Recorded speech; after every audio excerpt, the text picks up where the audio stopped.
النهاردة عاملين حلو من أحلى وأغرب الحلويات اللي ممكن تجربيها، قدرة قادر.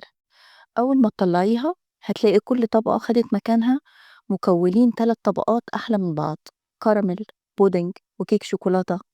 هنعملها النهاردة بطريقة سهلة جدا، وأي حد مبتدئ يقدر ينجح فيها من أول مرة، وطعمها فاخر كأنك جايباها من محل حلويات كبير. تعالوا نشوف الطريقة. أول حاجة دي نص كوباية سكر بنحطها تتكرمل، ده عشان نعمل الكراميل. ودي ربع كوباية مية على نار متوسطة وبنكرمل لحد ما السكر كله يدوب وتاخد لون حلو، اللون اللي احنا محتاجينه. طبعا ده لسه فاتح.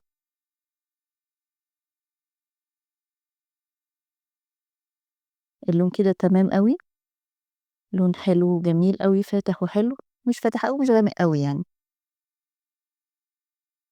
ده القالب اللي احنا هنعمل فيه. بندهنه دهنة بسيطة قوي بزيت، خفيفة جدا، عشان الشوكولاتة، الكيك الشوكولاتة يعني اللي هنعمله بعد كده، خفيف قوي. وبعد كده هنصب فيه كل الكراميل بسرعة جدا، لأن هو أصلا 5 دقايق وبيبقى جامد قوي، بيبقى عامل زي الإزاز. فبسرعة قوي دهناه، وهنصب فيه الكراميل ونسيبه بقى براحته كده عبال ما نعمل الكريم. أنا النهاردة هعمل قدرة قادر بكريم كراميل العلب، لأني عاملة قبل كده في القناة الكريم كراميل مرتين في القناة. في أول فيديو تقريبا من شهرين كنت عاملة كريم كراميل سادة عادي، يعني طبيعي، اللي هو لبن وبيض وسكر وفانيليا وكده. وكنت عاملة كمان كريم كراميل بالعيش الفينو. ده لو رجعتوا له حلو قوي قوي. كريم كراميل بالعيش الفينو بيبقى كثيف كده، وطعمه حلو جدا وتقيل، وطعمه تحفة. حتى هو جاب ما شاء الله مشاهدات حلوة جدا. فممكن تعملوه بالطريقة بتاعتي الأولانية، كريم كراميل عادي، أو بالتانية. بس أنا حبيت النهاردة إن أنا أعمل قدرة قادر بطريقة مبسطة، بحيث إن أي حد يدخل المطبخ يعملها. دي كيسين كريم. مش هناخد الكراميل دلوقتي، ممكن في الآخر نحطه. مفروض بيتحط على الكيسين دول 4 كوبايات لبن، بس احنا هنحط 3 بس عشان يبقى ايه، تقيل شوية. 3 كوبايات لبن على كيسين الكريم، ونقلبه كويس قوي. في الفترة دي، في الحتة دي، الجزء ده، لو حابين تضيفوا كمان كيس فانيليا مفيش مشكلة. لو مش محتاجين، هو أصلا مش محتاج، لأن هو فيه، في ناس بتحب ريحة الفانيليا أعلى يعني. هنقلبه كويس قوي على البارد، وبعد كده على النار لحد ما يفور. هو مش بيتقل على النار، يعني الكريم كراميل مش بيتقل على النار. الكاسترد اللي بيتقل هو لا. فلحد ما يفور كويس، لحد ما يفور قوي كده لفوق، نعرف ان كده تمام، نشيله بقى ونحطه على طول في القالب وعلى الكراميل.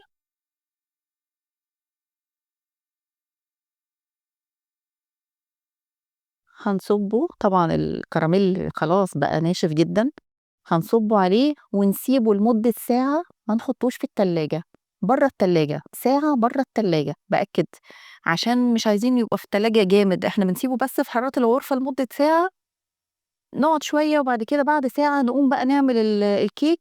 هيكون تقل شوية، مش تقل قوي وجامد، بيكون يا دوبك بقى دافي بس تقل، بقى ماسك يعني في القالب. ساعة كده نسيبه، احنا كده في الفراغات الفقاعات دي بنشيلها. وهنعمل بعد ساعة بالظبط، هنبدأ نعمل الكيك، ما بياخدش 10 دقايق، ربع ساعة في العمايل. دلوقتي احنا هنعمل الكيك بالطين، وطبعا عليهم 2 كيس فانيليا.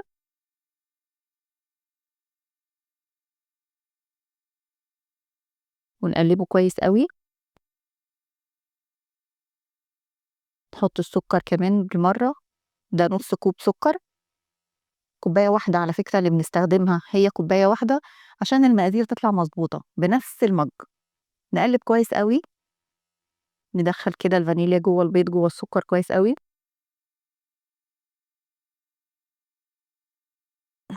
مم. ودي نص كوباية لبن برضو. نقلب كويس قوي لحد ما نحس ان مفيش سكر تحت، يعني كله دايب. نقلبه كويس قوي. احنا طبعا بنحس ان يكون السكر ناشف لسه موجود او لا، فاحنا كده حسينا ان مفيش خلاص سكر، كله بقى دايب. نبدأ نحط بقى بعد كده الحاجة التانية، بعد ما السكر كله يدوب. كده السكر داب، حطينا نُص كوباية زيت ونقلِّب برضه كويس أوي، كل حاجة بنحطها بنقلِّب كويس جدًا عشان تدخل يعني جوّه كل المكونات. ودي كوباية دقيق بننخلها طبعًا، وبنحط عليها كيس baking powder وذرة ملح، يعني حبة ملح صغنّنين جدًا، ودي 3 معالق كاكاو. أنا حاطة دارك على كاكاو عادي، براحتك ممكن تحطي دارك بس، كاكاو عادي بس اللي هو الفاتح، الاتنين على بعض كل واحد، بس أنا عن نفسي باحب الكيك يكون غامق شوية، فعشان كده حطيت دارك على كاكاو أفتح شوية. ونقلِّب بقى كل الخليط ده كويس جدًا بالشكل ده، لحد ما كله يمتزج في بعضه، كيك عادي جدًا ما فيهوش أي افتكاسات. القوام مضبوط أوي أهو زي ما أنتم شايفين، هنبدأ إن إحنا نحطه. أنا كنت ناسية ذرة الملح فحطيتها دلوقتي، مهمة أوي. بُصّوا، بعد كده بقى خلاص هنبدأ إن إحنا نحطه على الكريم كراميل اللي إحنا عملناه، ما حطيناهوش في التلاجة بأكد، إحنا سيبناه بس ساعة برّه التلاجة على رخام كده، وبعد كده بعد ما عملنا الكيك صبّينا أهو الكيك فوقه بالشكل ده، وهندّي له كده خبطتين بس بالراحة كده عشان الطبقتين يلزقوا في بعض، الكريم كراميل يتلزق في الكيك، وبعد كده نحطها في صينية فيها مَيّة سخنة وفيها خَل، الصينية لازم يتحط فيها خَل علشان الصينية الألومنيوم ما تبوظش يعني. ويدخل فرن طبعًا إحنا مسخّنين الفرن قبلها على 180 درجة قبلها بربع ساعة، وإحنا أول ما بدأنا نعمل الكيك يعني، وقعدت في الفرن ساعة، بنجرّبها إن لازم الاختبار لإن هي بتاخد وقت شوية أكتر، نجرّبها من هنا نشوف لو طلعت فيها كيك، الخِلّة لو طلعت فيها كيك يبقى لسه نيّة نحطها تاني، كل فرن طبعًا بيختلف عن التاني، ما نجرّبش من الأطراف لإن الأطراف أكتر حاجة بتستوي بسرعة، نجرّب من النُص.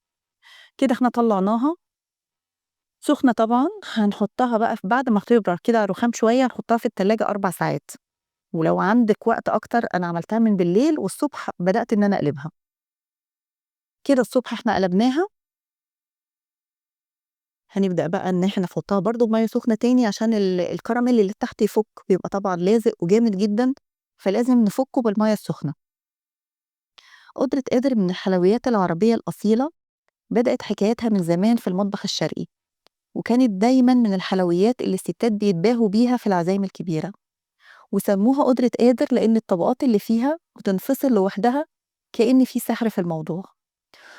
وبرّه مصر سموها بأسماء تانية زي impossible cake يعني الكيكة المستحيلة، أو magic flan cake يعني كيكة الفلان السحرية، أو upside down custard cake يعني الكيكة تتكسر دي المقلوبة.